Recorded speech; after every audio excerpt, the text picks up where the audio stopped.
in the USA, what role does certification play?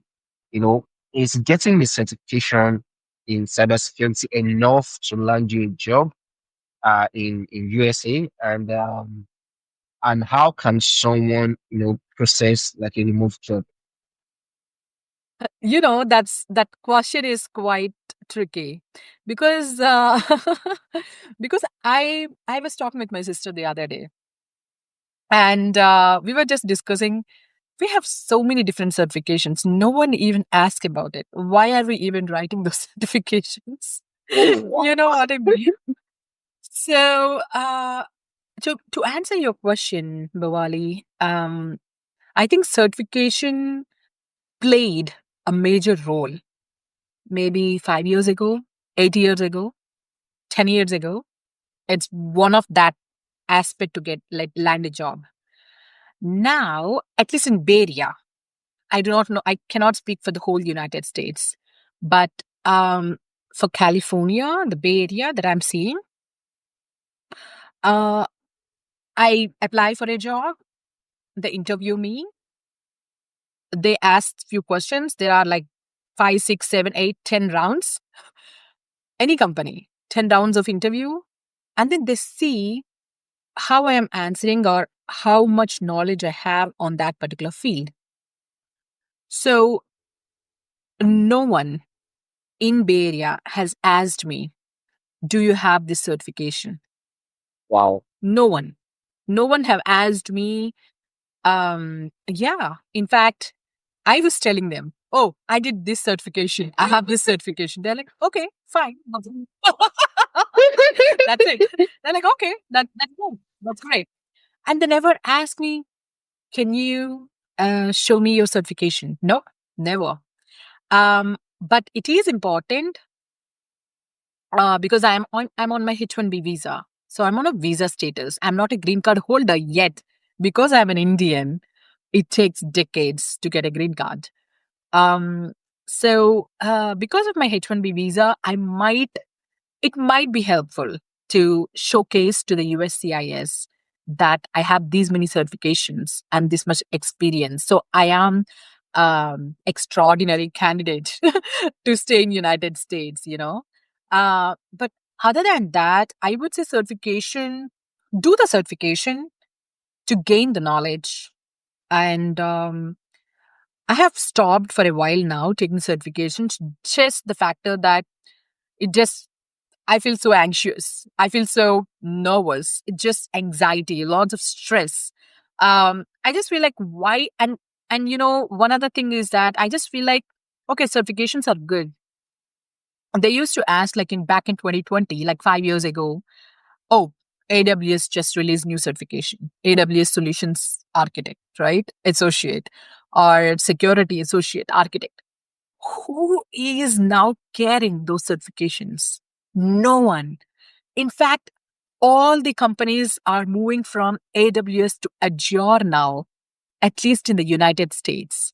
And no one asks you, like, you need that certification and so on. But I would say it's good to have certification to gain the knowledge and maybe to prove to the company that you're working on that you're capable of something. But otherwise, to land a job itself is good to just show, but no one really asks for it. Like, show me your certification kind of a thing. I don't think so.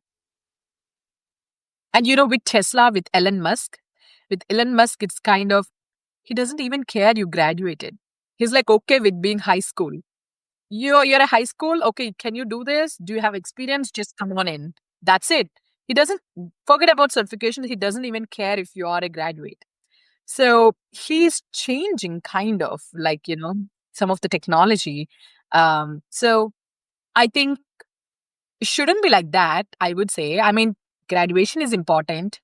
Taking masters is important if you're interested, but a minimal education is really important. It's not just for the sake of getting a certification, but it's an experience to get to know how different fields of study work, how different people from different cultures are. So it's for overall personality improvement, I would say. Getting a graduation and a master's degree is important. Wow, wow, that's impressive. That's impressive. How to behave, right? That's Yeah. that's certifications matters, but you just need to know what you know. Just not it's not just about Exactly. certifications or writing them. You have to, own the knowledge and also have practical skills that Yeah. can, get you and also True. sustain you. That's very important.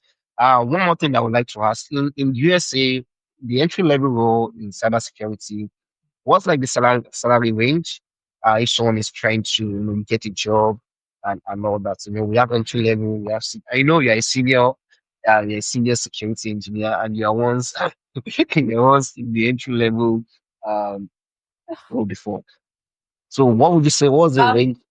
I mean, the range, I think the range really depends on in which state you are in, because Okay. Bawali, the California has more taxes. So they have like 35 to 40 percentage of taxes. Whereas in Texas, it's a taxless state, right? So there is no state tax in Texas. Even when you go to the east side, the tax percentage is way less compared to the California. So it really depends on which state you are in and where you are getting the job. So I mean, the entry level, if you're talking on an average, I would say anywhere between um 70 to 90K maybe. Like a new grad in California, they get 70 to 90K US dollars. Um in Texas, it used to be 60K, but I think probably it might have went up to 75 or 80K now, probably for the entry level. But it really depends on each company again. The place, it depends on the experience that you have. It depends on the it depends on your negotiation skills. One other important thing. So they might say, "Oh, we can only give you 100K," but who knows? If you can negotiate good, you can go up to 120. So and it really depends on the company. If you are getting into Google, you might get the entry level in Google is almost around 150K. Whereas in other companies, you're a senior and you get 150K. So it really depends on what company you are in. It really depends on which state you are in. It depends on your negotiation skills. It depends on a lot of factors. Thank you for that info. So there's a lot of juicy opportunity in cybersecurity. So I implore you, if you are starting out, Yeah. start very strong. Start strong, not just writing certification, but knowing, having an in-depth understanding of what you want to do, and also going straight for what you actually want to pursue in cybersecurity. And one last thing before we go, I would just like that you give an advice to people that are trying to, dive into cybersecurity as newbies. What would be your advice to them? And we'll round up after this. Uh, thank you.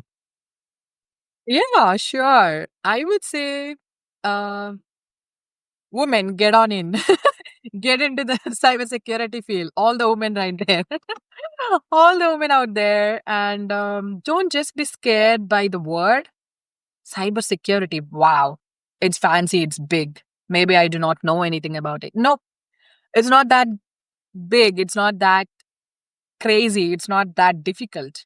We can do it. I mean, even to the men out there. I mean, the cybersecurity, it's fascinating, it's interesting. Just put few hours in a day, try to understand what it is about, what are the basics, try to learn the basics. Once you know the basics, even if you have 10 different vendors, 10 different tools, the work is the same because you know the basics, you know how to do it. For example, if it is firewalls, right? I know how to write a rule in a firewall. I know how to block it. I know how to deny or allow it because it's the same source, same destination IP, same TCP IP protocol, same allow deny kind of a thing. It's just that it's different platforms when you're talking about different tools. And once you know the basics, um, you can you can just nail it. Even you're getting new companies or new vendors or new tools, it's easy. So try to learn the basics, and if you're interested, just dive into it and don't just wait. And it's not a big deal. It's easy if you really are interested in it. So that's my advice. I said thank you so much. Yeah, I said thank you so much for your time. It's quite fruitful having this discussion with you, and I am so sure that a lot of people would, have found this useful for them. And if you're quite interested in cybersecurity, there is a lot of resources that uh, are online, and I've also been able to gather some resources together, video, which is also part of my videos I've done in the past. It's also you can also check it. So thank you, Anita.